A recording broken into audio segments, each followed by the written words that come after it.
retour dans cette émission L'autre journal avec nos invités Francisco Napokura, directeur de publication du journal Tampa Express, et Ferdinand Haïté de l'Alternative. Nous allons aborder le dernier sujet de cette émission qui concerne les putschs en Afrique de l'Ouest. Aujourd'hui, c'est le Burkina qui est en scène. Et Francis, voilà un capitaine qui a délogé un colonel au Burkina Faso et ça fait jaser toute la toile, les médias, tant internationaux que nationaux, Francis. Oui, c'est un coup d'État dans un coup d'État. C'est que... Ah oui, ça fait celui qui a fait le premier coup. Il n'a pas encore rendu le tablier à un civil. Quand on a fait un second coup, c'est comme ce qu'on disait du Mali, un coup d'État dans un coup d'État. Ouais, bon, le cas malien et le cas burkinabé étaient prévisibles. Parce que quoi? À l'époque, quand Damiba avait déposé Roch Kaboré, Marc Roch Kaboré, et on avait dit que c'était un coup d'État anticipé pour, disons, ne pas laisser qu'il y ait un coup d'État de rupture. Et j'ai souvent dit qu'au Burkina, ce n'était pas un coup d'État de rupture, c'est de continuité. C'est pourquoi quand vous prenez Damiba, il a continué, comme l'avait promis Kaboré, à aller chercher Blaise Compaoré, à faire certaines choses. Donc, ce coup d'État, normalement, puisque quand Damiba était venu, il a mis en prison un certain Zougrana qui apparemment aussi se préparait pour faire un coup. Donc, il a anticipé et il a continué comme un bébé français. Et finalement, la pression à côté, ce qui se fait au Mali, on l'avait dit, et aussi, quand vous prenez le discours du Premier ministre malien à la tribune des Nations Unies, c'est quelque chose qui a galvanisé la jeunesse africaine. Et là, ce qui est en train de se passer sur le terrain, les populations voient, on sent que l'autre est dans le même registre que Kaboré et par conséquent de la France. Et donc, il était inévitable qu'on le dépose effectivement. C'est un jeune capitaine. Souvent, c'est des jeunes qui font les coups d'État. Quand vous voyez aujourd'hui ce qui se passe au Burkina, au Mali et autres, vous voyez, c'est des gens de la quarantaine. C'est nos jeunes frères, carrément, qui brillent sur le continent. Donc, c'était prévisible qu'un coup d'État de rupture arrive. Et c'est ça qui est arrivé. Et donc, vous avez vu déjà, et je disais que le terrorisme doit continuer au Burkina parce que la population burkinabé n'accepte pas cette façon de faire de la France. D'accord? La population n'accepte pas. Mais c'est entre-temps, c'est le président Poutis qui faisait le jeu. Est-ce que vous voyez? Donc, et c'est ça qui fait que le terrorisme a continué. Donc, aujourd'hui, les gens demandent des moyens parce que celui qui est venu, c'est un homme de front. Il manque de moyens. Parce que vous ne pouvez pas déposer des militaires au front dans des zones sans leur donner des moyens de combattre. Même parfois, même pour s'alimenter, c'est des problèmes. Les militaires sont obligés de faire la chasse dans la brousse pour manger. Donc, ce n'est pas normal, c'est inadmissible. Et je dis, l'efficacité de la lutte au Mali, non seulement va renvoyer les terroristes vers les autres pays et vers la côte, et aussi va être quelque chose envié par les autres populations, comme ce qu'on voit au Burkina. Vous-même, vous avez vu depuis, lorsque le convoi du matériel militaire qui devait traverser le Burkina pour aller au Niger, comment est-ce que ça a été chahuté? Et ils ont fait des morts, ils avaient bloqué le convoi pendant des jours. Et ça a fait des morts sous Kaboré, ça. Et c'est après que Kaboré a été déposé. Donc vous sentez déjà que ce n'est pas, comme les gens essaient de le dire, de manipuler les populations, les peuples, que c'est un sentiment anti-français. Ce n'est pas un sentiment anti-français. C'est une prise de conscience aujourd'hui qui fait que on ne peut pas être un pays grand producteur de l'or et être pauvre. On ne peut pas avoir, par exemple, au Burkina, vous prenez le Burkina, les mines d'or, c'est bien sûr société canadienne, mais quand vous voyez les experts sont plus français. Ils ont beaucoup. Donc, et le pays est pauvre. On exporte tout, on prend tout, on l'exporte à l'état brut. Ce n'est pas normal. Et les pays doivent se révolter. C'est la jeunesse, c'est la population qui se révolte partout. Et ça va embraser. Et ce que nous voyons, ça risque d'embraser le Niger, qui aussi en fait de trop, est devenu carrément, disons, porte-parole de l'État français. Donc voilà la situation. Et c'est tout à fait normal parce que le président qui est venu, le colonel Damiba, ne faisait pas selon la volonté du peuple. Et voilà, le peuple a encore fait appel. Parce que quand vous voyez les scènes de l'Ouest, c'est que le peuple est d'accord avec. Ouais. Et Ferdinand, voilà, selon Francis, quand on n'arrive pas à confronter les djihadistes au front, il faut revenir au palais, et c'est depuis le palais qu'il faut les vaincre. Qu'est-ce qui se passe aujourd'hui? Oui, ça c'est le paradoxe de nos militaires. Et là, je ne suis pas d'accord avec Francis, parce que si tous les militaires qui vont au front, quand ils subissent une petite défaite, ils doivent revenir dans la capitale pour déloger les chefs d'État, l'Afrique devait être un sacré bordel. Ils ont les armes lourdes qu'ils ont utilisées entre eux à Ouaga, mais ils ne les avaient pas au front. Ils les avaient trouvées où? Ils ont les armes, ils se sont battus avec des armes lourdes à Ouaga, même avec des hélicoptères, mais ils ne les avaient pas trouvées au front. Ils les avaient trouvées où? Parce que depuis un certain temps, dans certains pays africains, par rapport aux nouveaux enjeux, aux nouvelles menaces que c'est le terrorisme, on a créé des unités spéciales. On appelle à certains endroits les forces spéciales, quels que soient les noms qu'on leur donne. Et on se rend compte que dans certains pays, les forces spéciales, c'est des unités qui ont pour mission d'infiltrer l'adversaire, de prendre des renseignements, de créer un certain nombre d'actions et de permettre aux autres d'agir et de neutraliser l'ennemi. Mais on se rend compte que dans certains pays africains, ce qu'on appelle forces spéciales, puisqu'elles sont généralement celles qui ont le plus de moyens, une fois qu'ils vont au front, ils ont un problème, ils reviennent dans la capitale pour déloger le président. Ils disent que oui, on ne donne pas les moyens. Parce que le Burkina, quand on enlève la pesanteur de la France, parce que la question française ou la question de l'Occident est devenue un argument pour justifier tout en Afrique aujourd'hui. Je ne dis pas qu'eux, ils sont blancs. Ils sont aussi dans leur... Ils ont fait toutes leurs conneries. Mais ils sont devenus aujourd'hui le seul argument qu'on agite pour justifier l'incapacité de nos chefs d'État, de nos gouvernants à régler des problèmes. La corruption, l'enrichissement illicite, le refus de rendre compte, les modifications constitutionnelles. On vient de parler des prisons. Je ne suis pas sûr que c'est, par exemple, la France qui demande à nos autorités de garder des élèves en prison. Je ne sais pas si je vois ça. Donc, la question française, sans les dédouaner, est devenue aujourd'hui le seul argument qu'on utilise pour justifier tout. C'est là où moi je ne suis pas d'accord avec les gens. Le Burkina aujourd'hui est en train de vivre les conséquences d'un long règne. Un règne où on a fait croire aux gens que le pays était stable. Mais qu'en réalité, le pays ne l'était pas. Quand vous prenez le Burkina, ça fait 62 ans d'indépendance, comme la plupart des pays francophones. Les militaires ont régné pendant 49 ans. Les militaires ont régné pendant 49 ans. Ils sont à leur 9e ou 10e coup d'État. Aucun président n'a jamais fini son mandat au Burkina. Là, de 2012 à aujourd'hui, ils sont à leur 6e président. Vous voyez, en 10 ans, ils sont à leur 6e président.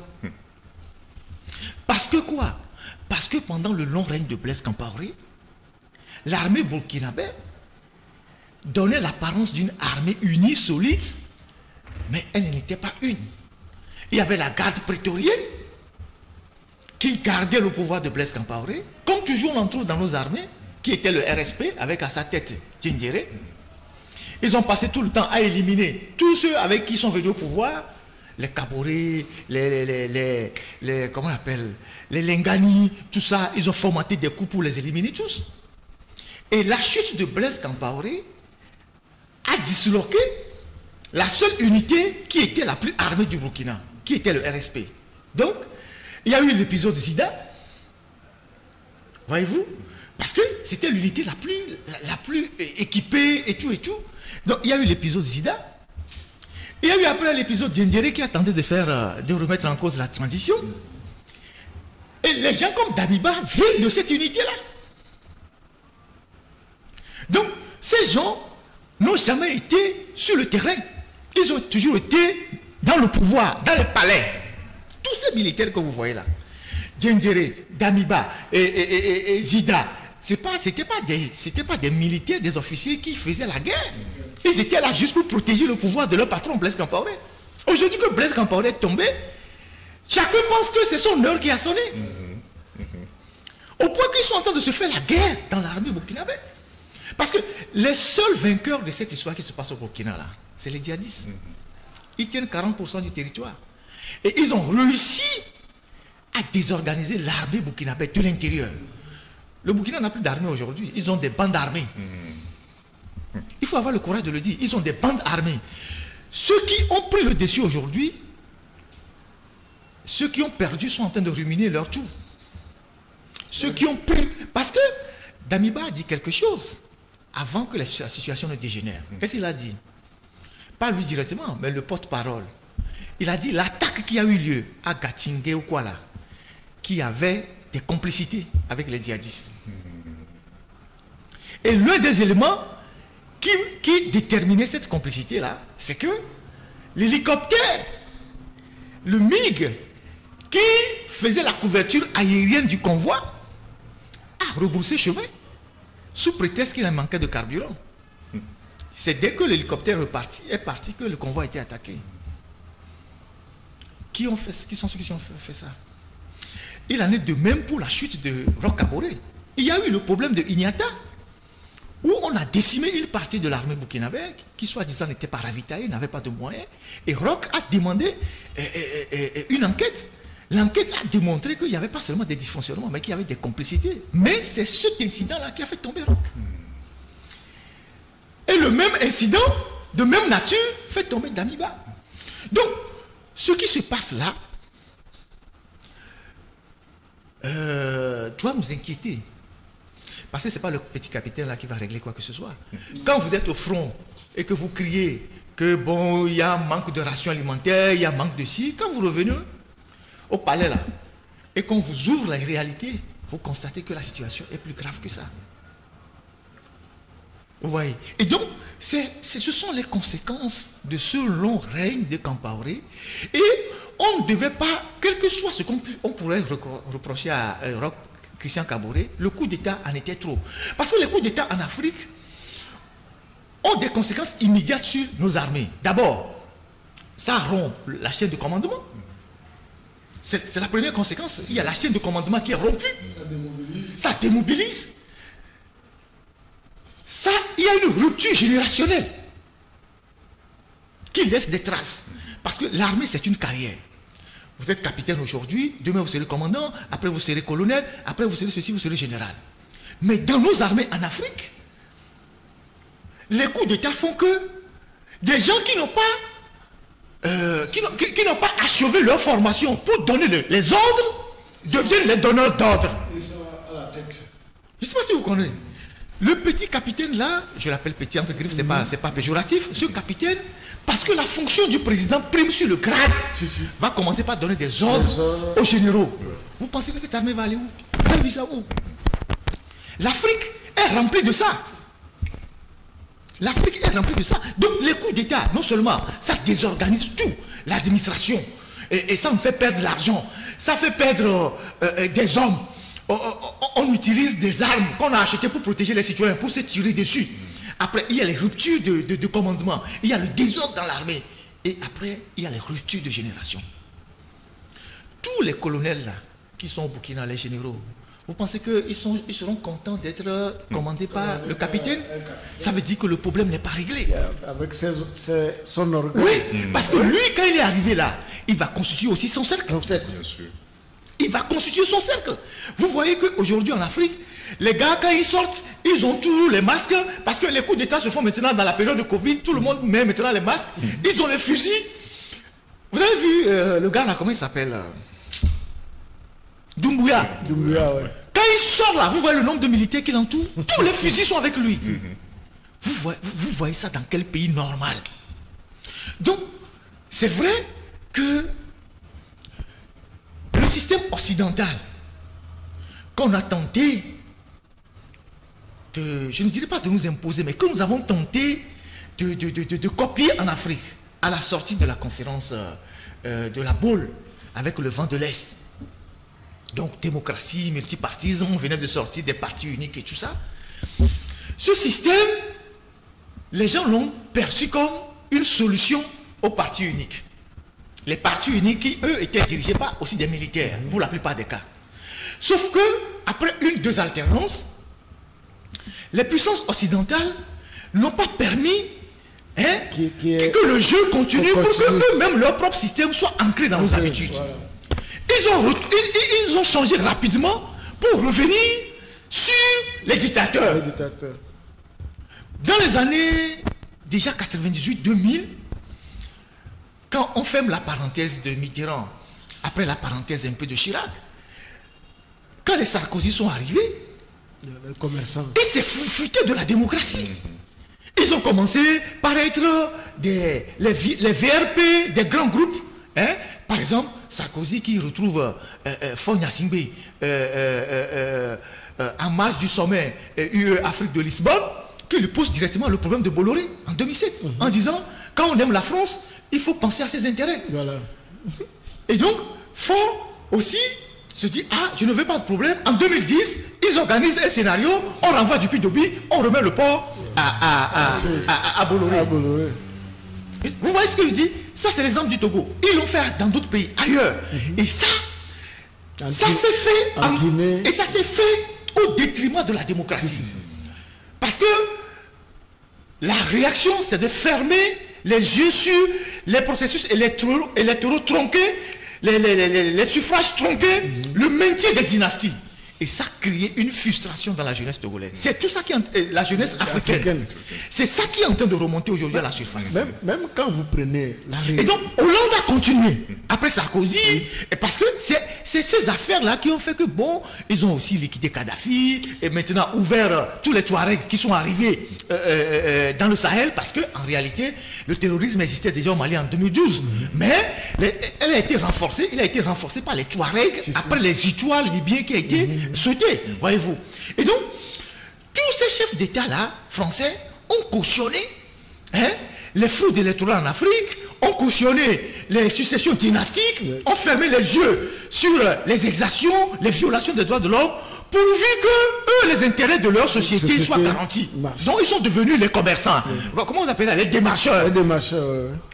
Et donc, aujourd'hui, ils sont face à leurs propres contradictions. Parce que la jeunesse africaine qui attendait quand même que l'espace politique soit ouvert pour qu'il y ait plus de liberté, plus de démocratie, se sont rendus compte que, mais ces gens qui disent que c'est la démocratie qu'il nous faut, appuient maintenant des dictatures contre nous. Vous avez vu ce qui s'est passé au Tchad? C'est choquant qu'un chef d'État français descende au Tchad pour introniser un gars qui n'a pas le droit d'être intronisé, et on liquide le dauphin constitutionnel et on le met là-bas. Et ça laisse des traces. Maintenant, nous sommes à l'ère du numérique. Nous sommes à l'ère du numérique où les choses vont très vite. Maintenant, la jeunesse africaine qui est prise dans ces situations-là cherche une alternative à ce système-là. Et cette jeunesse aujourd'hui est prise en étau par tous les nouveaux venus de panafricains qui ont dévoyé le panafricanisme le panafricanisme de Nkrumah, de Franck Fanon, de Marcus Garvey, de tous les Julius Nyerere, tout ça, de son naissance, pour en faire un commerce. Parce que quand vous voyez tous ceux qui aujourd'hui sont en train d'utiliser le panafricanisme, ce sont soit des frustrés, des frustrés en Occident, des gens qui ont fait la prison, c'est des gens qui cherchaient une nouvelle vie, qui ont trouvé en Afrique leur terreau pour faire leur business et qui sont au service d'autres puissances. Oui. C'est pour cela que moi j'ai dit, autant l'Occident est face à ses propres contradictions. Quand moi je prends par exemple le cas du Togo, la manière dont on continue de soutenir un régime dynastique au Togo ici, la France ferme les yeux sur les élections frauduleuses au Togo, je ne peux pas être forcément pro-français ou accepter ce que la France fait dans mon pays. En même temps, qu'on ne vienne pas me dire que c'est la Russie qui est le modèle. Non. Je ne sais pas si vous voyez. C'est là où le débat est faux. Si nous sommes d'accord que ce sont après les indépendances, nous ne pouvons plus continuer à être des précarés de quelque puissance que ce soit. Et donc le langage, c'est de dire quoi? Autant nous sommes avec les Français, nous sommes avec les Américains, nous sommes avec les Indiens, nous sommes avec les Chinois, nous sommes avec les Russes. L'essentiel, c'est ce que nous pouvons tirer pour développer nos pays. Mais si le discours consiste à dire les autres nous ont déçus, nous les mettons dehors pour chercher de nouveaux patrons, nous offrons nos territoires à une guerre de puissance. Et dans ce cas-là, c'est nos pays qui vont être détruits. Vous voyez ce qui se passe là au Mali, ce qui se passe au Burkina. Qu'est-ce que vous entendez en Europe? Qu'est-ce que vous entendez des États-Unis? Nous ne quitterons pas le Sahel. Nous mettrons tout le moyen pour rester au Sahel. Hollande venait de le dire encore. Ça veut dire que nous offrons nos territoires à une guérante puissance. Et c'est nous qui allons perdre. C'est la raison pour laquelle ceux qui prennent aujourd'hui le pouvoir comme des jeunes ne doivent pas céder au populisme. Parce qu'aujourd'hui, le panafricanisme a viré vers le populisme. Et ça, c'est très dangereux pour nous en Afrique. Et quand tu ajoutes la désinformation, qui va à une vitesse exponentielle, parce que plus personne ne lit aujourd'hui. Les gens partagent juste des titres d'information. Les gens ne lisent pas. Et donc ça, c'est très dangereux pour nos pays. Donc, il y a certains régimes qui ont compris le jeu et qui ont commencé par être panafricanistes, comme le régime togolais. Le discours du ministre des Affaires étrangères. Ce qui est très dangereux. Tantôt populiste, moi, je pense que tantôt démocrate. Il y a des assises qui arrivent au Burkina, il y a des assises qui se sont passées au Mali, il y a des assises qui vont se passer en Guinée. Il faut que tous ceux qui ont échoué par le passé, je parle des élites. Parce que c'est parce que les élites ont échoué que des frustrés aujourd'hui tiennent le débat public. Il faut que les élites, il faut que toute cette communauté qui incarne nos valeurs, les chefs coutumiers, les chefs traditionnels, il faut que les intellectuels, chacun essaye d'assumer ses responsabilités pour que l'Afrique puisse renaître, mais ne pas sombrer dans le chaos. Parce que si on ne fait pas attention, l'épidémie de coup d'État, là, avec toute l'hystérie populaire qu'on rencontre, sans que les gens ne réfléchissent trop où on va. Parce qu'on a dit que Roch n'était pas bon. On l'a mis dehors. On a dit Damiba n'est pas bon. On l'a mis dehors. Le capitaine, là, dans 6 mois, là, quand les terroristes vont continuer par occuper le territoire, parce que pour lutter contre les terroristes, il faut avoir les moyens. Quand votre économie n'est pas solide, parce qu'on dit les terroristes ont 40% du territoire, ça veut dire que vous perdez la fiscalité sur les 40% du territoire. Il n'y a plus d'État, on ne lève plus les impôts, il n'y a plus rien. Au Mali, là, 70% du territoire. Vous savez qu'à certains endroits du Mali aujourd'hui, il n'y a plus la carte d'identité du Mali qui est autorisée. C'est les djihadistes qui donnent des laissez-passer en arabe. Ils lèvent la zakat, c'est-à-dire que les impôts. Donc l'État perd de l'argent. Et ça pour reprendre, c'est pas facile. Quand les gens sont habitués aux guerres faciles. Et pour reprendre, c'est pas facile. Même au Mali là-bas, où il y a cette crise de souveraineté, il y a cet orgueil, on a lancé un recrutement pour que les gens rentrent dans l'armée. Les jeunes ne se bousculent pas. Mais les mêmes jeunes sont dans la rue pour crier sur l'Occident. Mais vous allez voir par exemple l'Ukraine. Je donne cet exemple parce que c'est l'exemple d'actualité. Quand l'Ukraine est en conflit avec, comment appelle-t-on, l'Union et la Russie, tous les Ukrainiens sont rentrés. Les gens qui sont même des médecins sont devenus militaires. Les gens qui sont des artistes ont pris les armes. Les gens qui sont des grands joueurs ont pris les armes. Certains sont même morts au front. C'est ça qu'on appelle le patriotisme. Et l'armée ukrainienne qui subit des défaites au front par rapport à la puissance de feu russe ne revient pas à Kiev pour renverser le président. Elle demande des moyens. Donc le militaire, parce que j'entends les gens dire oui, les civils ne gèrent pas bien nos pays, il faut les militaires. Mais depuis l'indépendance, c'est les militaires qui ont géré nos pays. Depuis l'indépendance, ou bien les gens oublient de le dire, depuis les indépendances, ce sont les militaires qui ont géré en grande partie nos pays. Et c'est la gestion, les conséquences de la gestion des militaires, c'est les conséquences de la gestion des militaires que nous essayons de régler aujourd'hui. Oui, c'est le long règne des militaires qui ont contribué à des chaos comme ça. Je vous dis que ce qui se passe au Burkina, c'est le long règne de Blaise Compaoré. Et si vous ne faisons pas attention, nous-mêmes au Togo, là, cette zone de turbulence-là, nous allons la traverser après le régime actuel. Les gens ne posent pas le débat. Si. Non, nous sommes dans un pays plein de contradictions. Le jour où la boîte de Pandore va s'ouvrir dans ce pays-là, si on n'a pas des hommes patriotes, des hommes d'État capables de rassembler ce pays-là, ça va aller dans tous les sens. C'est ce qui arrive au Burkina. J'ai même lu au Burkina, sur certains réseaux au Burkina, que pendant longtemps, le Burkina a été géré par un chrétien. Et que le Burkina n'a été géré que par un chrétien, que Inch'Allah, aujourd'hui on est musulman. Ah oui, vous voyez le raisonnement. Si, là c'est fini. Mais attendez, vous voyez les interprétations que les gens font. À des financements. Vous voyez les interprétations que les gens font. Moi j'ai lu ça sur des forums burkinabés. J'ai lu ça sur des réseaux burkinabés où les gens disent, depuis que le Burkina est en majorité musulmane. Mais elle n'a été gérée que par les chrétiens. Que Dieu merci, que Allah merci. Aujourd'hui, le Burkina est dans les mains d'un musulman. Vous voyez les raisonnements. Très dangereux. Et donc, on laisse les vrais problèmes. On va sur des petites histoires. Donc, notre souhait aujourd'hui, c'est que la paix revienne dans tous ces pays-là. Et que pour que la paix revienne dans ces pays-là, les Burkinabés, les Maliens, les Guinéens ont besoin autant, parce que c'est des pays fragiles, ont besoin autant de la coopération occidentale que de la coopération orientale, que de la coopération russe.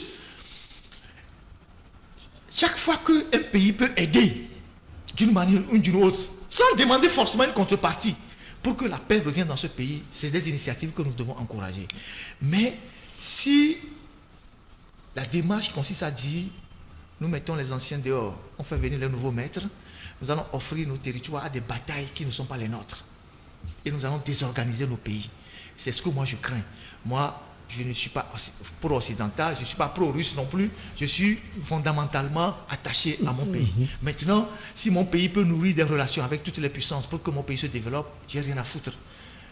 Mais si mon pays doit servir des territoires à des batailles entre puissances, parce que tel brandit un drapeau français, d'autres brandit un drapeau russe, d'autres brandit un drapeau américain, moi je ne suis pas dans cette bataille-là. Vous voyez? Et donc, c'est ce que nous devons comprendre. Nous devons rester lucides dans tout ce qui se passe. Mais nous devons poser le problème à contrario. Qu'est-ce qui entraîne les coups d'État des militaires? Personne ne parle aujourd'hui des coups d'État constitutionnels. Des troisième mandats, des quatrième mandats, des cinquième mandats. Mais c'est quand vous voyez la réélection de Bloc et de Kaboré. Vous savez, son coup d'État, ça n'a pas ému à Burkina. Parce que les gens se disent que c'était un coup de force. C'est-à-dire que l'élection n'a pas été régulière. Est-ce que vous voyez? Il y a ça. Qu'est-ce qui s'est passé après? C'est un coup d'État. Oui. Maintenant, quand nous prenons le problème de corruption, il faut le dire. Pourquoi on n'arrive pas, ou bien lorsqu'on dit qu'on ouvre une enquête sur, voilà, pour éclairer un problème de non, disons, de non-livraison aux militaires au front, que ça puisse constituer un coup d'État. Ça veut dire qu'entre les militaires, la hiérarchie, il y en a qui détournent les choses qu'il faut envoyer. Vous avez vu le cas du Mali, où ils sont partis acheter des engins pourris, avec l'argent du contribuable, des milliards qui n'ont servi à rien. Et je pense que c'est dans cette lignée que le coup d'État au Mali est venu. D'accord? Que ce soit les Russes, comme Ferdinand l'a dit, et les Français, je peux dire qu'on peut évoluer sans ces histoires d'aide. Si nous avons des machines à payer, on peut les acheter. C'est tout. Parce que les aides servent à quoi? C'est tout. C'est-à-dire que si nous avons des ressources, c'est vrai que les premières ressources sont les hommes, nous avons des ressources. Pourvu que nos pays soient bien gérés, pourvu qu'il y ait une lutte efficace contre la corruption, pourvu que les serviteurs de la nation soient vraiment au service de la nation, plutôt que de s'enrichir eux-mêmes, qu'on serait moins dépendant de l'extérieur. On serait forcément dépendant, mais moins dépendant. L'Afrique est en retard sur l'industrie d'armement. Nous n'avons pas des industries d'armement en Afrique. Donc nous sommes bien obligés, pour faire face à certaines menaces, de nous armer de l'extérieur. Et c'est connu aujourd'hui que la plupart de nos armes viennent de la Russie.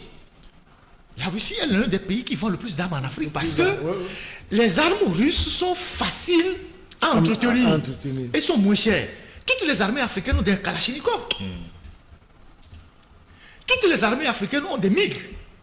Le Burkina a des hélicoptères MiG. Oui. Voyez-vous? Parce que c'est facile, c'est moins cher, c'est facile à entretenir. Mais les armées des pays occidentaux, les armes des pays occidentaux sont beaucoup plus chères et difficiles à entretenir. Il faut qu'eux-mêmes envoient des experts ici, des techniciens pour maintenir les avions, pour faire ci, pour faire ça. Et ils vous facturent tout ça. Tout ça. Vous voyez?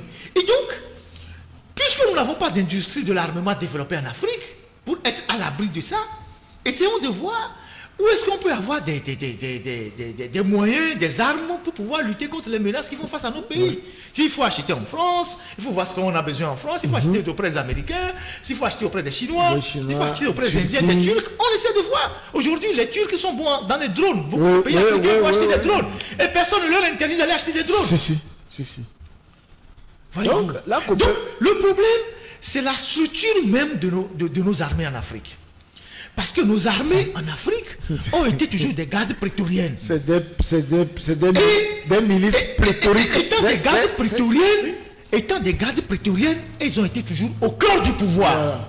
Et étant au cœur du pouvoir, ils sont beaucoup plus habitués à l'argent qu'au terrain. L'armée burkinabé, à part la guerre de 1985 entre le Mali et le Burkina, pendant les 29 ans, ou les combien d'années, 27 ans de règne de Blaise Compaoré, n'a pas connu de guerre. Ils étaient juste là pour protéger le pouvoir de Blaise Compaoré, de mater la population. Aujourd'hui, qu'ils font face à une menace sur le terrain, ils n'arrivent pas à affronter les barbus avec les tapettes. Non, c'est sérieux. Oui, parce qu'ils ont pris tout le temps à protéger le pouvoir d'un individu. Ils n'étaient jamais au front. À part s'exhiber dans les défilés, avec les chars, les bérets, taper les pieds au sol, monter les fusils. Ils n'étaient pas au front. Ils ont passé 27 ans à entretenir le pouvoir de Blaise Compaoré. Aujourd'hui que la menace est arrivée, qu'on les a vus au front, face à la dureté des combats, ils fuient les fronts pour revenir dans la capitale pour faire des coups d'état. C'est ça la réalité. C'est ça la réalité. Parce que les missions de paix de l'ONU ne sont pas des missions de guerre. Non, ce ne sont pas des missions de guerre. Je ne sais pas si vous voyez, les missions de paix de l'ONU auxquelles toutes les armées africaines participent ne sont pas des missions de guerre. Là, ils sont dans la guerre, qu'ils n'ont jamais fait. Il faut aller maintenant... Celui qui était dans l'armée avant l'arrivée de Blaise Compaoré, 3 ans après, s'il fait 30 ans, il a la retraite. Ça veut dire qu'il n'a pas connu de guerre. Celui qui fait 27 ans avec Blaise Compaoré n'a jamais connu de guerre. La première fois qu'il va à la guerre, il voit la puissance de feu. Il dit, mais tiens, il revient dans la capitale. Il revient dans la capitale pour faire un coup d'état. Il dit, on a passé le moyen. Il parlait mieux. Comme le disait que nos armées sont des milices prétoriques. Mais quand vous prenez... Non, Francis. Avant de terminer, Ferdinand disait quelque chose, c'est-à-dire les coups d'État constitutionnels. Je veux qu'on revienne sur ça. On va finir avec les militaires. On va finir avec les militaires. C'est-à-dire qu'on va finir avec les militaires. C'est ça le fond du débat. Je ne sais pas si vous voyez. Prenez tous les pays où il y a les coups d'État là. Les militaires étaient toujours dans les palais. Et le président qui tient le pays fait en sorte qu'on n'a pas de garde républicaine en Afrique dans certains régimes. On n'a que des gardes présidentielles. La garde présidentielle signifie que les gars ne sont là que pour le président. Et généralement, on met beaucoup plus de ses proches dedans, son ethnie, ses frères, tout ça, qu'on met dedans, juste pour protéger le président. Et c'est eux, ce sont les unités les plus armées, et qui ont aussi des primes. Et les autres, qui sont dans les casernes, ils n'ont pas grand-chose. Donc, ce qui fait que lorsque ce régime vient à tomber, les frustrations qui sont dans l'armée, du fait que certains corps sont bien entretenus que d'autres corps, remontent à la surface. Et quand il s'agit maintenant d'une guerre, comme ce qui se passe dans le Sahel, on envoie les gens au front, les gens, ils se disent, mais c'est pour aller mourir, ça c'est un problème ça. Parce que le militaire qui a l'argent, il ne va pas à la guerre. Donc tous ces officiers-là, vous allez entendre le jeune capitaine, qu'est-ce qu'il a dit? Que leurs patrons sont des milliardaires. Quand ils ont fait le coup d'État, la première déclaration qu'il a dit, qu'ils ont des patrons, ils sont devenus des milliardaires. Comment des militaires peuvent devenir des milliardaires? C'est des hommes d'affaires. Donc, ce qui fait qu'aujourd'hui, Roch Kaboré n'a pas eu le temps, dans ce tumulte-là, de refonder l'armée. Je ne sais pas si tu vois, il a commencé, mais il n'a pas eu le temps de refonder l'armée parce que les pesanteurs, parce que les forces rétrogrades sont très efficaces. Et donc, ils ont provoqué des tensions entre des militaires sur le terrain, ils ont saboté des missions pour pousser l'armée à le mettre dehors. Et le même procédé a été utilisé contre Damiba. Donc ce n'est pas exclu que tous ceux qui sont vaincus aujourd'hui par le clan du jeune capitaine vont aussi ruminer leur revanche. Et que demain sur le front, il y aura des sabotages. Les terroristes vont tuer des gens parce qu'il y a eu des informations qu'on a balancées aux terroristes, il y a eu des sabotages. Et que ceux qu'on tue aussi vont revenir dans la capitale avec des armes lourdes pour tirer. Et la population va encore applaudir. Donc pour arrêter ça, il faut que les militaires soient cantonnés dans leur mission de défense du territoire. Comme ça se passe dans tous les autres pays. Il faut que le pouvoir militaire soit soumis au pouvoir civil et constitutionnel. Et ça, c'est un long processus. C'est un débat qu'il faut ouvrir. Pour qu'en Afrique, et principalement en Afrique francophone, les militaires arrêtent de s'impliquer tous les jours dans la politique. De faire des coups d'État parce que je n'ai pas bu l'eau au front, parce qu'il n'y a pas le riz qui n'est pas arrivé, parce que les balles sont finies, donc je retourne dans la capitale pour renverser le président. Ça n'a pas de sens. Oui, Ferdinand, qu'est-ce que parce qu'en faisant les coups d'État, ils retardent nos pays. Ce qui s'est passé au Burkina en 3 jours là, vous ne savez pas vous ne savez pas l'argent qui a disparu dans le pays. Quand les militaires étaient en train de se tirer sur eux là, les civils qui ont les trésors, qui ont les codes au ministère des Finances là, vous ne savez pas les gens qui ont fait des virements vers Dubaï, vers tel pays pour détourner l'argent, parce qu'eux étaient en train de se tirer sur eux. Même Damiba en partant, vous ne savez pas combien les incidences financières qu'il a obtenues par rapport à tout ça. C'est un pays pauvre. Avant de quitter. Oui, avant de quitter. On doit lui avoir donné une rente viagère. Voilà. Lui et ses proches. Et ça, c'est le pays qui perd. Kaboré prend une part. Il n'y a pas longtemps. Il n'y a pas longtemps. Damiba va prendre. Le jeune capitaine va prendre pour lui. On continue d'entretenir Blaise Compaoré et d'autres anciens chefs d'État. Tout ça parce que les gens font des coups d'État. Voilà. Maintenant, sans compter les morts qu'on enregistre, les fusils qu'on perd, les balles qu'on perd, et puis les ruptures de commandement, le désordre qu'on organise dans l'armée. Est-ce que c'est normal qu'aujourd'hui ce soit un capitaine qui va commander des généraux? Il y a des frustrations qui seront là. Quand Doumbouya est arrivé là, il a mis tous les généraux à la retraite. Parce qu'il voulait balayer la maison pour pouvoir disposer, pour pouvoir gérer. Voilà. Et lui, c'était un caporal qui est devenu colonel. Est-ce que ceux qui ont fait des cours normaux pour devenir officiers là, ils vont accepter ça? Parce qu'il y a un plan de carrière pour chaque militaire. Quand tu es lieutenant, tu sais que tu deviendras capitaine, tu deviens ceci, tout ça. Il y a des étapes. Il y a des étapes dans l'armée. C'est même dans l'armée aujourd'hui. Vous prenez un colonel qui a été nommé comme ça, sans faire l'école de guerre. Mais les autres se moquent de lui. Ah oui, les autres se moquent de lui. Et c'est tout ce que nous avons aujourd'hui qui n'ont pas le commandement en main. Parce qu'ils ne savent pas comment sur le terrain on dirige une opération. Même maintien de l'ordre, il fausse. Vous allez voir, les maintiens de l'ordre, ce n'est pas parce que les gens vont pour tuer, mais c'est parce que le commandement qui est là, il est sorti, on dit, il a fait l'université, ou il a fait quoi, et puis on le recrute dans l'armée, et il apprend des choses. Non, les bons sont des gens qui ont fait le terrain. Opérationnel, qui ont grandi, qui ont eu leur grade. Et quand ils passent, ces gens-là sont aujourd'hui rares dans nos armées. Et comme nos armées n'ont pas été confrontées à ce qu'on appelle la guerre, les missions des Nations Unies, c'est pas chose. C'est pour gagner l'argent. C'est pour gagner l'argent. Voilà.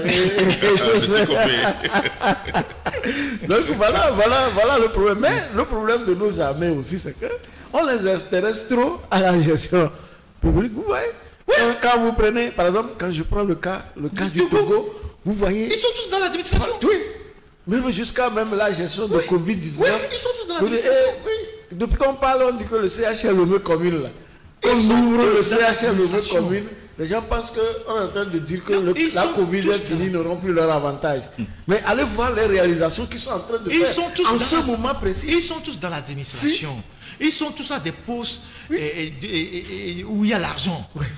Et donc, ces gens-là, à un moment donné, ce n'est pas eux qui vont à la guerre. Quelqu'un qui a l'argent emmagasiné, il doit le bouffer dans un temps, il va aller dans quelle guerre? Regarde un peu, observez un peu. Que ce soit dans les pays de l'Est ou orientaux, les pays occidentaux, les militaires, quand ils finissent leur carrière, parce qu'ils ont eu un parcours assez solide et d'expérience, ils deviennent des consultants. Oui. Aujourd'hui, là, il y a de la matière pour beaucoup de militaires. Ils sont sur les médias. Ils sont payés gracieusement.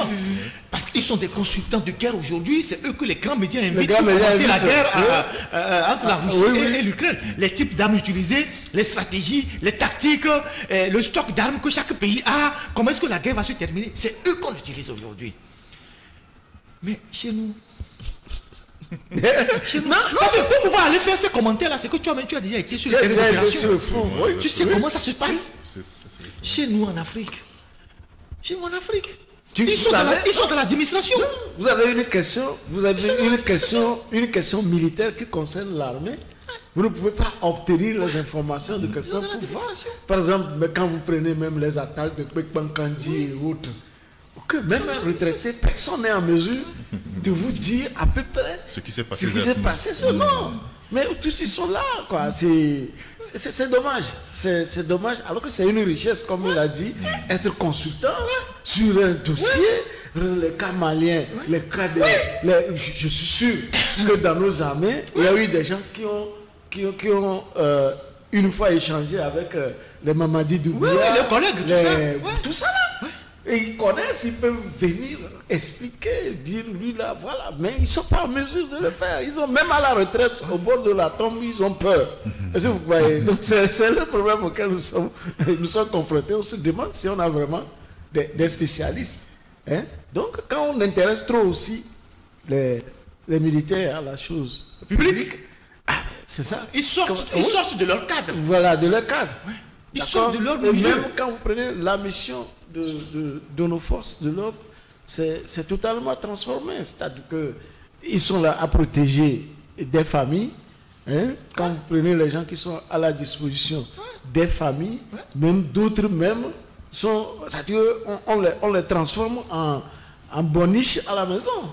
C'est-à-dire que en temps même, on avait déploré ça même dans les médias. Si vous vous rappelez, des militaires et qui sont mis ou bien qui transportent des sacs de charbon, voilà, qui transportent des sacs de charbon, qui pile foufou chez le patron. Et la femme du patron l'insulte. Oui, mais quelqu'un payé par l'État, qui est habillé, payé par l'État, qui est habillé treillis, on va lui dire de faire ça. Il y en a qui vont au champ. Il y en a qui vont au champ. Donc voilà la situation dans laquelle on se retrouve. Donc les missions même de nos corps même sont doivent être redéfinies. Par rapport aux nouvelles menaces auxquelles le pays sont confrontés. Voilà. Donc c'est un enjeu, c'est un grand Parce enjeu. que si nous ne prenons garde, avec tout le populisme qui emballe la région et tous ceux qui actionnent de l'extérieur ce carburant populiste, l'Afrique de l'Ouest va partir dans le chaos. Et ça ne va que conforter les régimes autoritaires qui sont déjà là. Non, puisqu'ils changent de discours. Si vous avez vu le cas togolais. Si vous avez vu Touadéra, la dernière fois, a tenté de modifier la constitution, heureusement que la dame, le pays a dit, la Cour constitutionnelle a dit non. Oui, c'est ça le courage des juges constitutionnels. Est-ce que vous voyez? Bénin, on ne sait pas ce que ça va donner. Il nous prépare. Ouais. Puisque maintenant... Sénégal, pareil. Oui. Vous voyez. Parce que la lutte contre le djihadisme aujourd'hui est en train d'éclipser la démocratie. Plus personne ne parle aujourd'hui de processus démocratique, d'alternance, de transparence des Quand vous élections. voyez les textes qui sont votés, Parce que les la gens loi votent. contre la cybercriminalité, qui aujourd'hui c'est de peut fermer les mettre- espaces qui peut mettre tout le monde en prison. En prison. Aujourd'hui, quand vous voyez, même la dernière fois, lorsqu'on dit que on met en garde les administrateurs des groupes WhatsApp. vous allez voir que même les gens ont activé les effacements de leurs messages de choses de WhatsApp. Oui, les gens, il faut pas que les gens... C'est le les gens danger. C'est le danger qui est en train de guetter les populations. Mais- Parce que les gens vont aller dans les illusions, les fausses solutions. Les fausses solutions. Tout le Sahel là, ça va s'embraser. Et puis, Il dit le Niger, le Niger n'est pas loin. et puis, bon, eux ils arrivent à tenir encore parce que ils ont traversé des coups d'État. Ouais.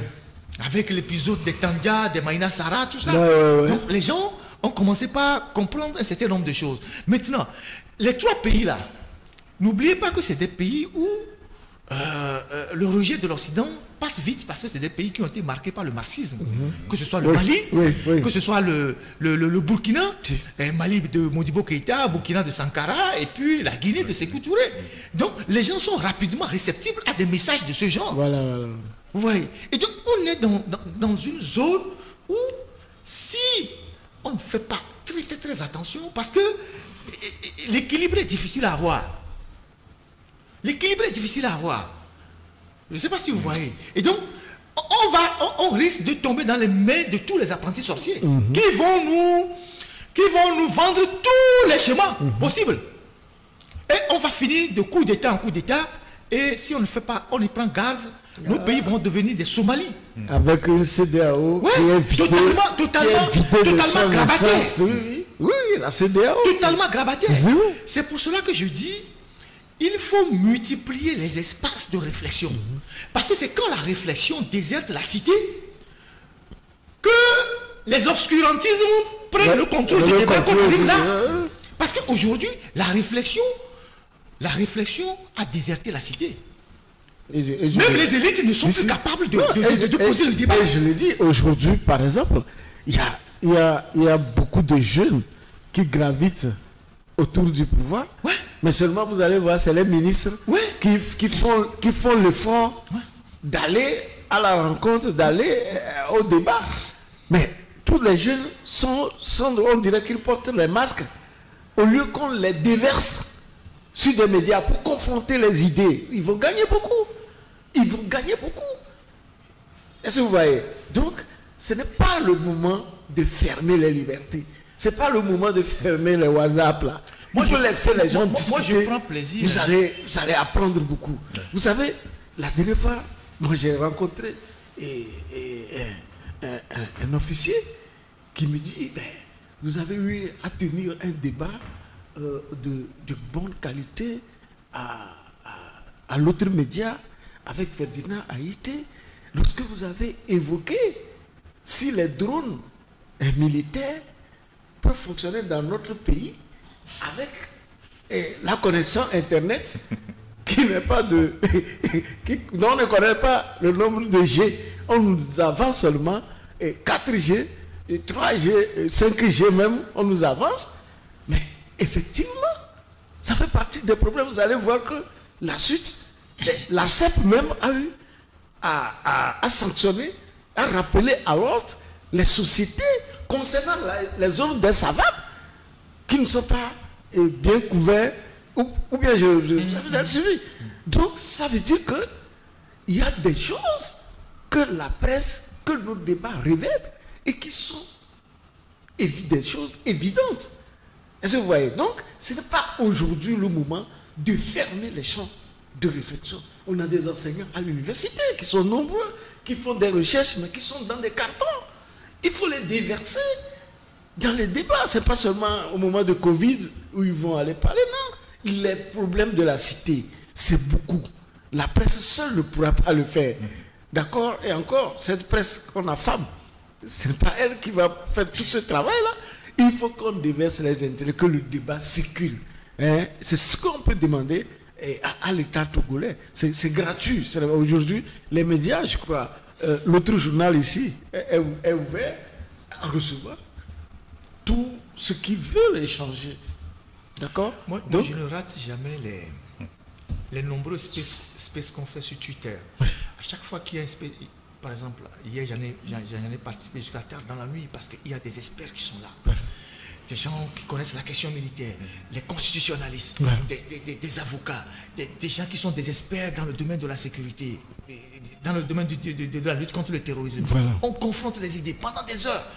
Et les gens, dans ce débat, les gens proposent des pistes de solutions. Parce que si, là où nous sommes aujourd'hui, les universitaires, les élites, les leaders d'opinion ne reprennent pas le dessus dans l'espace public en posant les vrais sujets, ces sujets seront dans les mains de tous les aventuriers, qui sont en train de dévoyer le panafricanisme de son essence en manipulant la jeunesse. Oui. Alors qu'eux, ils sont des envoyés de certaines puissances qui profitent du désordre pour vendre des armes. Voilà.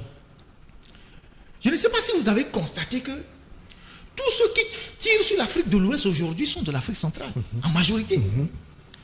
Mais où les chefs d'État qui sont là-bas cumulent des années de pouvoir. Ils ne le touchent pas. Vous pensez que c'est gratuit? Moi, je ne veux pas citer quelqu'un, mais vous pensez que c'est gratuit? Vous prenez Camerounais parler du Togolais. Vous pensez que c'est gratuit? Alors que vous allez voir les médias là, où certains individus là, ils passent toute une journée à parler de l'Afrique de l'Ouest. Ils sont devenus des spécialistes de l'Afrique de l'Ouest. Et ils invitent la jeunesse ouest africaine à faire ci, à faire ça, à encourager les coups d'État. Vous pensez qu'ils le font gratuitement? Ils ne le font pas gratuitement. Je disais à un jeune, la dernière fois que... Mais, parce que il y a déjà des conséquences au Burkina. Je disais à un jeune, vous pouvez faire votre révolution sans aller brûler l'Institut français, sans brûler, sans s'attaquer au consulat français. Oui. Parce que... ça n'ajoute rien à votre lutte. Vous cassez le consulat. Ça n'ajoute rien. Vous cassez... Maintenant, on a fermé le consulat. Voilà. Certains barons au Burkina envoient leurs enfants au Togo pour prendre visa. Voilà. Parce que leurs enfants devaient partir en France. Pour faire des études. Et ceux qui vous disent d'aller faire ça, eux, ils sont en France. Leurs enfants étudient en France. Ils ont la nationalité française. Mais vous avez peut-être un frère quelque part qui doit aller dans une formation qui n'existe pas en Afrique. Voilà. Il doit prendre le visa. On ferme ça. Mais il y a une réflexion à avoir. Il y a une réflexion à faire. Mais il y a quelque chose que les panafricanistes ne dénoncent pas en Afrique. Vous avez constaté? C'est la bière. Oui. C'est des industries. Toutes les sociétés qui fabriquent les bières en Afrique francophone sont françaises. En commençant par le Cameroun. Vous les avez vu dénoncer? Oui. Jamais. Quand ils finissent d'insulter la France, ils sont au bar, ils boivent Castel. Idem chez nous ici. Au Mali, c'est une société française qui fabrique de la bière. Oui. Les gens boivent. Pourquoi la jeunesse africaine ne s'attaque pas à ça? C'est un fléau qui détruit la jeunesse. Et vous allez constater que personne ne dirige la jeunesse vers les enjeux qui sont les enjeux comme ça. Tous les bars qui pullulent dans nos pays, qui rendent les jeunes paresseux, personne n'en parle. Mais c'est par ces choses-là que les puissances tiennent nos pays. Par la bière, par la cigarette, par je ne sais quoi. Aujourd'hui, les marques d'eau, tout ça. Personne n'en parle. Mais on vous dit, faites ci, faites ça, faites ci, faites ça. Donc, ce débat-là est très, très, très, très, très complexe. Menons-le de façon dépassionnée. Essayons de poser tout sur la table. Évaluons nous-mêmes nos propres forces, nos faiblesses. Essayons de voir qu'est-ce que nous pourrons tirer à gauche et à droite sans déstabiliser nos pays pour faire avancer nos nations. Sinon, tout ce qui se passe là, les populations vont être désarçonnées. Regardez un peu au Burkina, au Mali. Les populations sont obligées de négocier avec les djihadistes pour vivre. Et les djihadistes imposent la charia. Parce que l'État central n'existe plus. Pendant que les djihadistes sont là, vous faites leur volonté. S'ils vous disent de rentrer dans vos chambres à 18h, vous rentrez à 18h. Si vous disent de ne pas boire ceci, vous n'aurez pas le droit de boire. Si vous disent, c'est ce que vous devez faire, vous devez faire. S'ils viennent chez vous, vous disent, vous avez 2 bœufs, nous voulons prendre un seul bœuf, parce que nous en avons besoin. Vous êtes obligé de leur donner ça. Pourquoi? Parce que l'administration elle-même était corrompue dans ces zones-là. Je ne sais pas si vous voyez, l'administration du pouvoir central était corrompue dans les villages, tout ça, parce que eux, ils prenaient l'argent chez les motocyclistes, ils faisaient des trucs, ils mettaient dans leur poche. Aujourd'hui, les djihadistes sont arrivés, ils en font de même. Ils ont pris leur place. Et les gens sont obligés de signer avec eux pour avoir la paix en attendant que le temps nous revienne. Voilà. Et dans cette zone où il y a les djihadistes, sachez qu'il n'y a pas d'école. Si. Il n'y a pas d'école. Il n'y a pas d'école. Donc c'est des milliers de jeunes qui sont déscolarisés. Il n'y a pas d'enseignants, il n'y a pas de banque, il n'y a pas de carte d'identité, il n'y a pas de, je sais pas, de tout papier, il n'y en a pas. Il n'y en a pas. Vous avez un terrain, vous ne pouvez pas faire des démarches d'immatriculation de vos terrains parce que les djihadistes font la loi. Faisons extrêmement attention. Et comment dire ça, retroussons les manches, cherchons les meilleurs soutiens pour neutraliser ces gens-là et essayons de reprendre le contrôle de nos territoires. On dit oui que c'est les Occidentaux qui font ça, tout ça, mais les djihadistes là, c'est des gens parfois dans certaines régions qu'on connaît.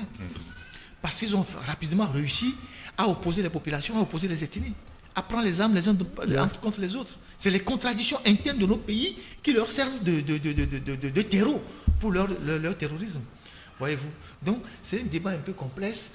Mais nos militaires, il faut qu'ils soient cantonnés dans leur rôle régalien de protection des territoires, plutôt que de faire des coups d'État. Parce que les coups d'État ne font que retarder. L'Afrique a 54 coups d'État depuis les indépendances. Si les coups d'État devaient faire évoluer les continents, il y a longtemps que plusieurs pays... si tu prends tous les coups d'État qui ont été faits, seul peut-être Rollis et le coup d'État de Sankara ont servi à remodeler un peu, ou bien la société, qu'on peut classer aujourd'hui de coups d'État salvateurs. Tous les autres coups d'État qu'on a connus ont plongé l'Afrique dans l'obscurantisme. On a connu des reculs énormes. Donc, les coups d'État, ce n'est pas nouveau en Afrique. Au lendemain des indépendances, la plupart des chefs d'État ont été balayés par des coups d'État. Et les partis uniques se sont installés.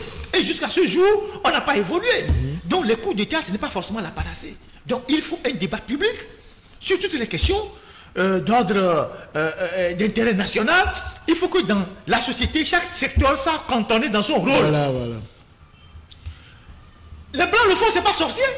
Est-ce qu'un militaire américain va revenir d'Afghanistan parce qu'ils ont eu une défaite pour renverser le président à la Maison Blanche? Ils connaissent les limites de sa mission. Donc nous devons faire en sorte que chacun reste dans son couloir et il n'y aura pas d'embouteillage dans la République. Et tout le monde se porterait mieux. Voilà. Merci beaucoup. Francis, c'est un mot pour conclure cette émission. Non, c'est ça, c'est ce que Ferdinand a dit.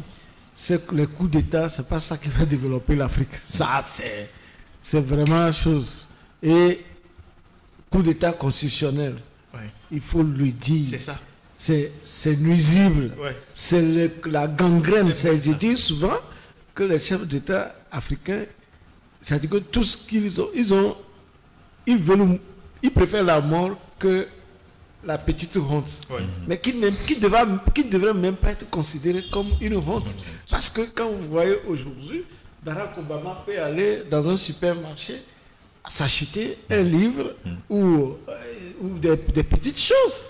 Mais nous, nos présidents, ils n'ont pas envie, sinon ils ont honte de devenir anciens.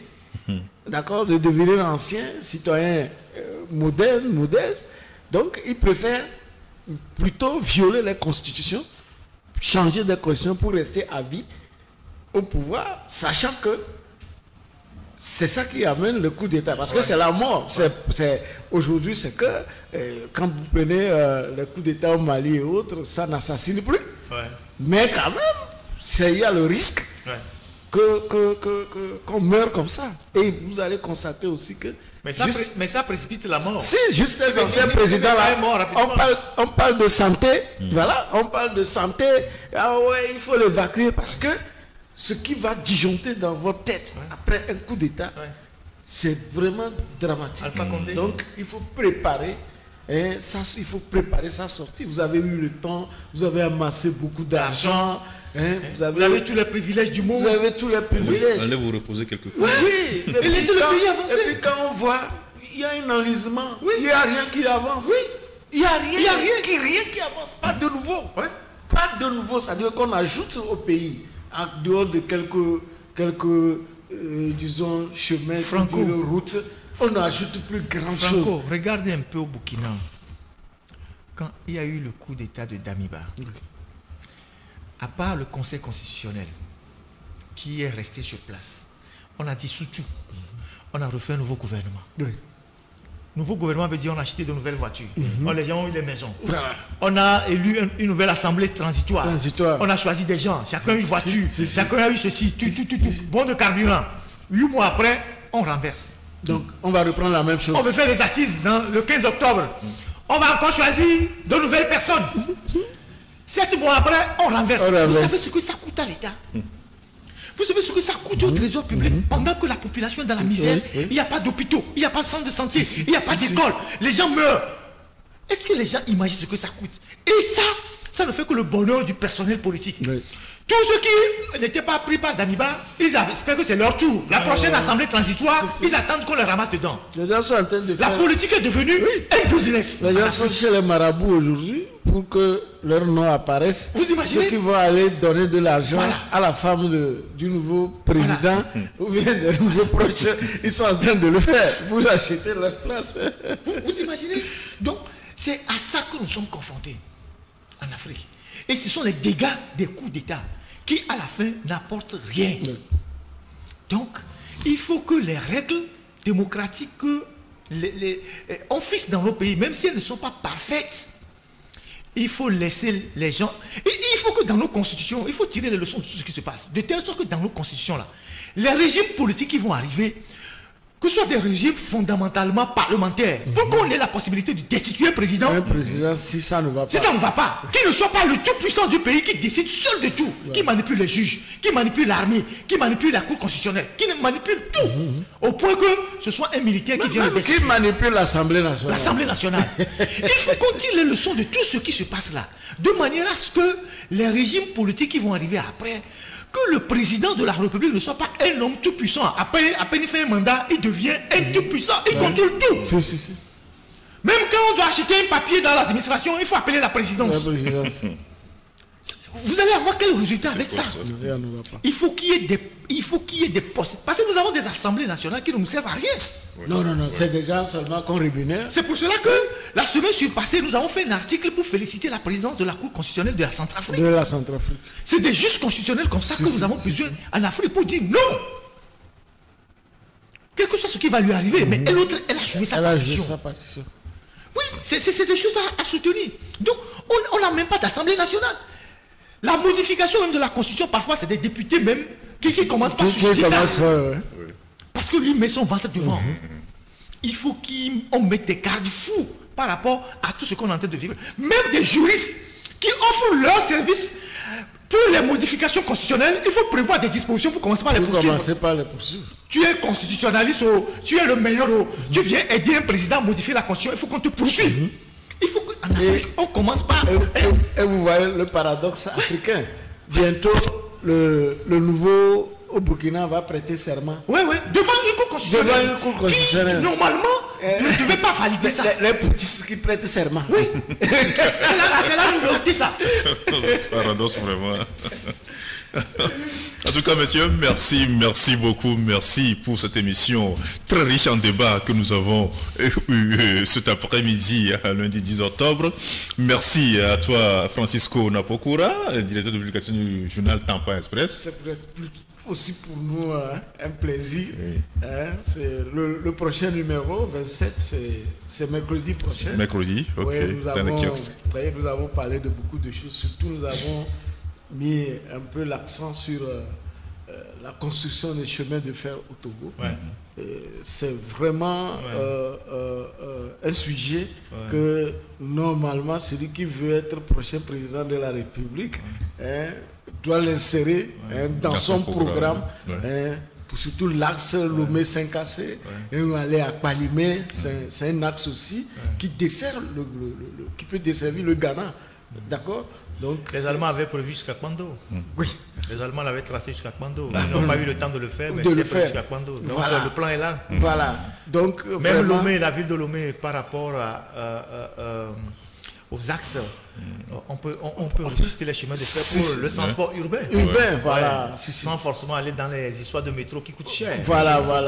Dans le métro, parce ça que peut tu peux quitter Anéma aujourd'hui avec le train, venir jusqu'à au niveau du carré central, au niveau de Toumassé. Voilà. Les gens vont aller à Zanguera, ils vont aller à Petit Copé, et ça va beaucoup diminuer les accidents. Les accidents, on va économiser. Exactement. Merci beaucoup, Francisco. Merci à toi, Ferdinand. Merci, Isidore. Et puis, je remercie Francis pour sa disponibilité. Et puis, on venait de le dire. Vous voyez aujourd'hui qu'avec les intempéries, on voit que les voies même sont mises en difficulté à l'intérieur du pays. On voit, on tient les images de la route qui est inondée. C'est la nationale numéro 1. Et ça, c'est sur un ponceau. C'est la nationale qu'on appelle numéro 1. Et ça fait triste. Parce que imaginez qu'il n'y a pas un contournement, c'est-à-dire que tous les véhicules sont obligés de passer dans l'eau là ou d'attendre que l'eau baisse. Est-ce que vous voyez? Donc il n'y a pas une voie qu'on peut prendre comme solution alternative dans la ville de Nochensa. Et c'est ça, tout le Togo. Vous quittez Lomé, s'il y a un pont qui saute, un problème, un camion qui se couche sur la route, il faut forcément attendre. On dit chez nous que et c'est les grands qui disent ça. Et c'est dommage qu'au Togo, il n'y a qu'une seule route qui est la dorsale du pays et qui est très mal entretenue, qui n'est même pas faite. Et à certains endroits qui est dégradée. Et quand vous voyez que 62 ans après l'indépendance, nous ne sommes même pas capables de faire une double voie, Lomé 5 à 600 km. Ne serait-ce qu'une double voie, je ne parle même pas encore d'autoroute. Ne serait-ce qu'une double voie. Et que tout le temps, on balance juste des slogans, de la propagande. Oui, on a tel projet dans les tuyaux, on a tel projet dans les tuyaux. Et que bientôt 20 ans que Faro au pouvoir, et ça pose fondamentalement un problème parce que nous prenons du retard. Là, le Bénin vient de prendre 134 milliards de MCC chez les Américains. Le MCC, dont nous sommes à la porte depuis on fait la propagande. On va au climat des affaires, tout. Moi, j'étais au Bénin en 2006, quand il y avait déjà MCC, piloté par le frère de Adovilante. Ils avaient des milliards. Et là, ils viennent de prendre encore beaucoup d'argent pour faire une double voie 2x2, passant par Dassajoumé pour jusqu'au Niger, jusqu'aux frontières du Niger. Ils feront que cette route va faire que le port de Lomé, les Nigériens ne vont plus venir ici. Parce que nous avons l'axe la plus accidentogène. Même présentement, le Niger, pratiquement, c'est le Bénin. Mais est-ce que tu sais que la route qui quitte Aminuran pour aller à Gomeglozo et qui passe par le pont d'Atiémé là, les bus qui partent pour aller au Niger là, les bus du Niger là, au lieu d'aller passer par Komé, d'aller par Ilakondi, passer par Komé pour remonter, pour passer par les Lokosa là, elles passent directement là. Moi j'en ai rencontré plein. Les bus qui vont au Niger, ça passe par Gomeglozo. Ça passe par Aminuran, à Fagnan, à Gomeglozo. Ça passe par le pont d'Atiémé là, et ça rentre au Bénin. Et donc, ils ne prennent plus la nationale. La dernière fois, qu'est-ce qu'on a vu qu'un bus de Etrab a dérapé? La route, elle n'existe que de nom aujourd'hui. Non, mais si vous voyez ce que nous avons... Quand on dit ça, là, on ne dit pas parce qu'on est contre quelqu'un. Parce qu'il y a des gens qui meurent sur les routes tous les jours. Mais la dernière fois, quand je suis allé à Bassa, vous savez que même la route Sokodé-Bassa est au ralenti. Semble-t-il que les avenants, ils ont posé des avenants, alors que quand vous voyez paradoxalement la route de Kpalimé, les avenants c'est pratiquement tous les jours. Mais la route de Sokodé-Bassa, ils ont posé problème d'avenants. C'est ça qui ralentit. Et c'est sur les avenants qu'on fait les détournements. Voilà. Et quand vous voyez, nous avons pris Bassa, c'est-à-dire arrivé à Bassa, Kabou, Gerenkouka, aller à Sadouri, c'est-à-dire que Mango, je dis que quand vous prenez Bassa, aujourd'hui, Bassa, Mango, vous avez moins de 2 heures de temps que vous passez. Est-ce que vous voyez, pendant des années, juste le mont Malfa Kassa qu'il fallait contourner juste pour faire que ça doit vous rouler. Avec le contournement de Malfa Kassa, vous allez totalement sans même franchir une montagne. Mais on a dépensé pour dire on contourne Aledjo, on contourne des falaises qui n'a jamais marché. Ça c'est aussi un autre piège, les contournements là. Et il faut voir combien de fois on l'a refait. Mais vous voyez que ça dit qu'on n'avance pas. C'est ce que j'appelle des solutions foireuses pour détourner de l'argent. Le chef de l'État est en train de faire 20 ans. CHU Campus, c'est Colonial, c'est Sylvanus Olympio, CHU Tokoin, c'est Eyadema. Ça roule même chose. Ça ne roule même pas fort. C'est Tokoin qui est Colonial. Oui. Campus qui est Eyadema. Mais quel hôpital pour Forina Singbe? Pélégrin. Pélégrin, non, on a dit que c'est le Pélégrin est devenu privé. Pélégrin est devenu privé. Ouais, quel hôpital pour Forina? Non, c'est incroyable. On doit se lever. On doit se lever. On me dit à Sotoubois, à Tchamba, il n'y a pas de chirurgien. Oui, mais à Sotoubois, à Tchamba, depuis 2 ans, il n'y a pas de médecin chirurgien. Mais à Bassar, il n'y a pas de médecin chirurgien. Nous l'avons dit. C'est pas possible. Est-ce que vous voyez, à Bassar, quand vous prenez l'hôpital de Bassar et l'hôpital de Guérenkouka, c'est un seul médecin généraliste. Il n'y a pas de chirurgien, il n'y a pas de pédiatre, il n'y a pas de gynéco. Est-ce que vous voyez? Il n'y a pas d'ophtalmo, il n'y a pas d'ophtalmo. Il n'y a pas de dentiste. Non. Le seul médecin, il est généraliste. Celui qui fait les opérations, il a son master. C'est lui qui faisait la fierté de comment vous l'appelez, Sotoubois. Ouais. Il a fait Sotoubois pendant longtemps. Une fois, il a décidé que je vais rentrer à Bassar. Et c'est lui qui fait l'impossible à Bassar. Est-ce que vous voyez? Donc c'est tout qu'on ne sait pas. C'est quel Togo? Est-ce qu'on a reculé pour par exemple Bassar qui en 1958 déjà, c'est-à-dire que bien avant l'indépendance avait son bloc opératoire où les gens venaient de partout, même du Ghana. Du Ghana pour se faire opérer, de Kara, de partout. Mais aujourd'hui, on dit que c'est un assistant, il n'est même pas couvert par un médecin. Mais vraiment, on veut parler du Togo. Oui, vraiment, on ne terminerait pas cette émission. Merci à tous. Merci à vous aussi qui vous en avez suivi. Merci aux techniciens. Le rendez-vous prochain est pris la semaine prochaine. Merci beaucoup.